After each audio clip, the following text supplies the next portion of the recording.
tenemos que amparar en los conceptos que ustedes manejan. En aquellos supuestos, es decir, cuando nosotros distinguimos de cuidados paliativos, medidas de sedación, son conceptos que ustedes previamente ya han manejado y están manejando todos los días. Lo único que hacemos los juristas es marcar los límites en orden a una adecuada convivencia, hasta dónde se puede llegar, es decir, qué es lo tolerable o qué no es. A veces nos acertamos y a veces nos equivocamos.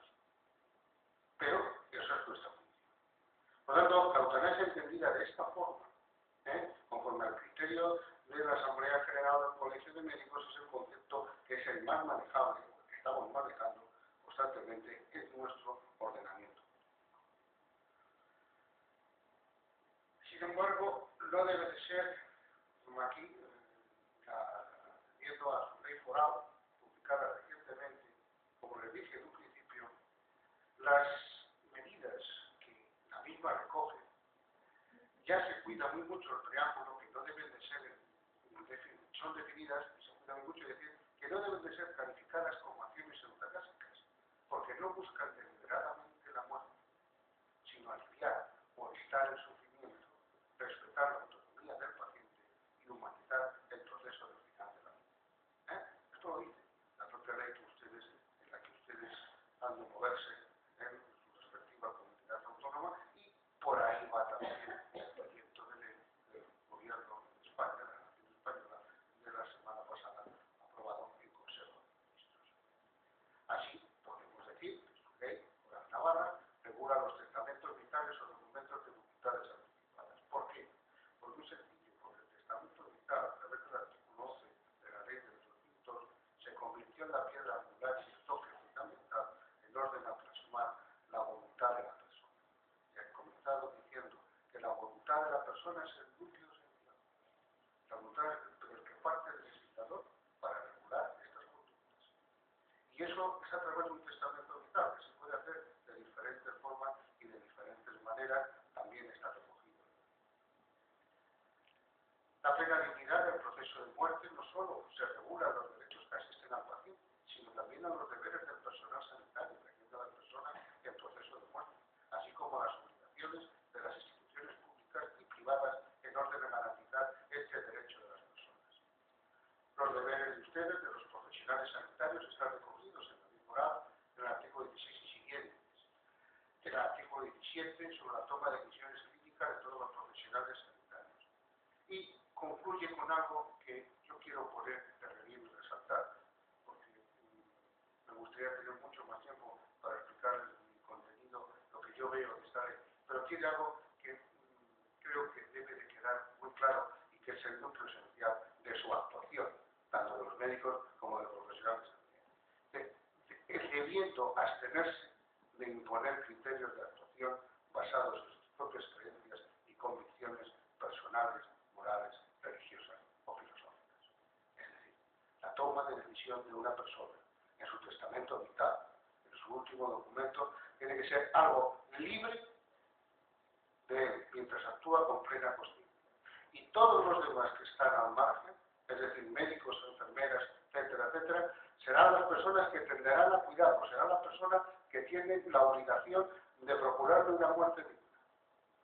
Pero tienen que abstenerse de cualquier consideración y de imponer sus criterios de actuación al paciente basados en sus propias creencias, convicciones personales, morales y religiosas.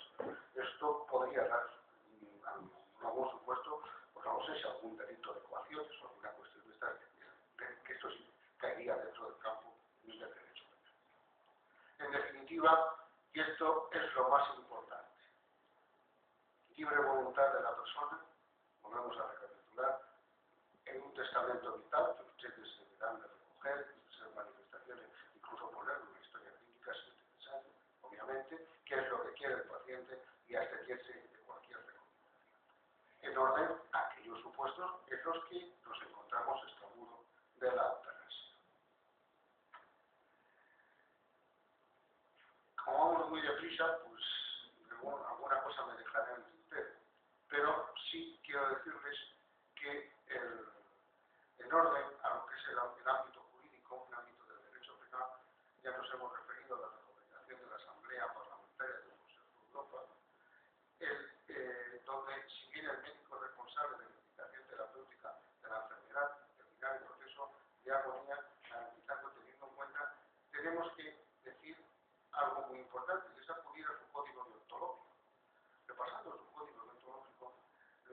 libertad de autodeterminación que legitima al paciente en uso de su autonomía de voluntad para decidir sobre sus medidas, nos llega a la siguiente consideración.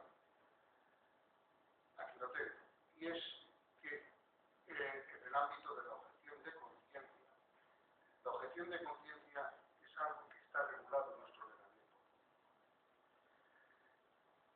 En aquellos supuestos que eso está regulado en el ordenamiento jurídico no se puede objetar desde mi punto de vista. La objeción de conciencia no ordena estos tratamientos, estos cuidados, no ordena los cuidados paliativos, creo que no se puede dar. No se debe dar. Porque cuando el legislador ha querido imponer la objeción de conciencia, así lo ha dicho. Por ejemplo, tenemos el supuesto más claro, es el de la última ley de la interrupción voluntaria del embarazo, donde el artículo 19 permite a todos los profesionales sanitarios que intervienen objetar en contra. Luego, si en estas leyes autonómicas, en concreto las que les atañen a ustedes, y en este proyecto de ley del gobierno no se recoge la objeción de conciencia, es porque realmente no se puede objetar desde mi punto de vista. No se puede aquí hacer una interpretación analógica y se puede hacer una interpretación extensiva, porque eso es peligrosísimo. Conclusión. En orden a la objeción de conciencia sobre los cuidados paliativos o muerte asistida, extramuros de la eutanasia, no cabe la objeción de conciencia. Cuando el legislador quiere que los profesionales sanitarios estén y tengan esa objeción de conciencia, que el código deontológico de ustedes, de la enfermería, se lo permite perfectamente. Sí, que además nos permite en el artículo 22, creo que en relación con el artículo 16, donde dice que el enfermero tiene derecho en el ejercicio de su profesión a la objeción de conciencia, que deberá de ser explicitado debidamente en cada caso en concreto, debiendo velar el Consejo General de Enfermería porque ningún enfermero pueda sufrir discriminación o perjuicio a causa del uso de ese derecho. Por lo tanto, la objeción de conciencia en el ámbito de las profesiones no es una cuestión ni extraña ni baladí. El artículo 19.2 de la Ley Organizadora 2010, de 3 de marzo de salud sexual y reproductiva de la interrupción voluntaria del embarazo, establece cómo los profesionales sanitarios, no hacen distinción ni médicos ni enfermeras, todos los que intervienen o puedan intervenir en ese proceso, tendrán derecho a ejercer la objeción de conciencia como decisión individual que deberá manifestarse anticipadamente y por escrito. Fuera de estos supuestos, evidentemente la objeción de conciencia. Claro. Y ya por último, porque veo al moderador nervioso, decirle que a mí me pone más nervioso todavía, pero comprendo que la falta de tiempo. Hay una cuestión que quiero decir simplemente sobre la eutanasia. La eutanasia como una muerte, digamos, fuera de estos supuestos de cuidados paliativos que se está tratando en este momento, pero que es un supuesto de muerte asistida, exactamente lo mismo. Todos recordamos el caso del señor San Pedro, aquel señor gallego que estaba tetrapléjico por una caída. Y, bueno, pues, estos supuestos, el Código Penal, insisto, castiga esta conducta, en el artículo 143, que si me permite un momentito, se lo leo, para que vean cómo el legislador también tiene una cierta sensibilidad en estos supuestos. No considera, fíjese lo que dice, que causar o cooperar activamente con actos necesarios y directos a la muerte de uno, por la petición expresa, seria, inequívoca de este, que en el caso de que la víctima sufriera una enfermedad grave que conduciría necesariamente a su muerte o que produjera graves padecimientos permanentes y difíciles de soportar, fíjese todo el título que tiene, porque el legislador es consciente de que a lo mejor en su momento sobre esto hay que avanzar, sobre esto la sociedad va avanzando y lo que la sociedad va avanzando es lo que al inicio el legislador tiene obligación. Y difíciles de soportar será castigado con la pena inferior en 1 o 2 grados a la señalada para el supuesto del auxilio y cooperación.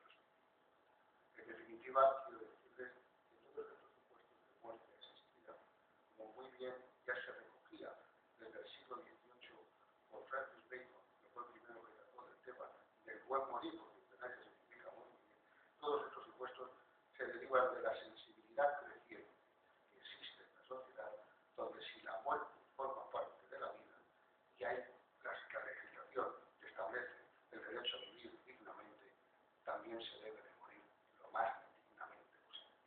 Muchas gracias y perdón.